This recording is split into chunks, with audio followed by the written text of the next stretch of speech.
समय पहले की बात है जब जंगलों में केवल जानवर ही नहीं रहते थे बल्कि डायनासोर जैसे विशाल जीव भी बच गए थे। एक ऐसे ही घने और रहस्यमयी जंगल में एक समझदार हाथी रहता था जिसका नाम था गजराज। गजराज बहुत ही शांत, समझदार और सबकी मदद करने वाला था। एक दिन गजराज जंगल के किनारे बने एक झरने पर पानी पीने गया। तभी जमीन हिलने लगी, पेड़ झुकने लगे और एक भारी भरकम आवाज गूंजी, धम धम धम। गजराज ने देखा कि सामने से एक बहुत ही बड़ा डायनासोर आ रहा है।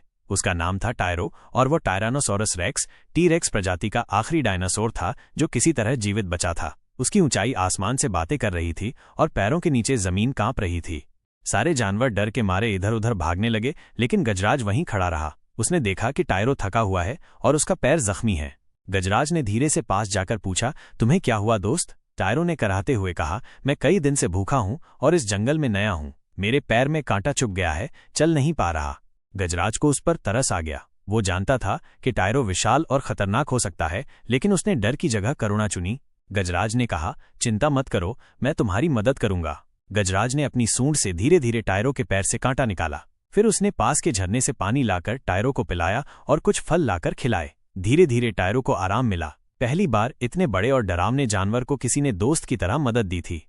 अगला दिन जंगल में अफवाह फैल गई, हाथी और डायनासोर दोस्त बन गए हैं। कुछ जानवर हंसने लगे, ये कैसी दोस्ती है? इतना बड़ा जीव और हाथी, ये तो उसे खा जाएगा।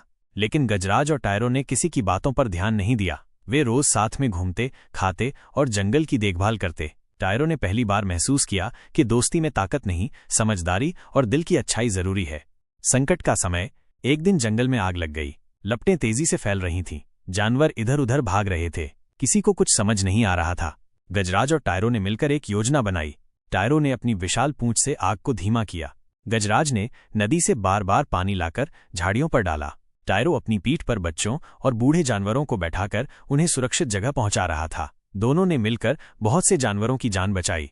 आग के बाद जब आग बुझी, जंगल वालों की आंखों में आंसू थे। उन्होंने पहली बार देखा कि डरावना डायनासोर कितना दयालु और बहादुर हो सकता है और एक हाथी कैसे बिना डरे सबकी भलाई के लिए खड़ा हो सकता है। अब कोई नहीं हंसता था। सब कहते थे, अगर हाथी और डायनासोर दोस्त बन सकते हैं तो दुनिया में कुछ भी मुमकिन है।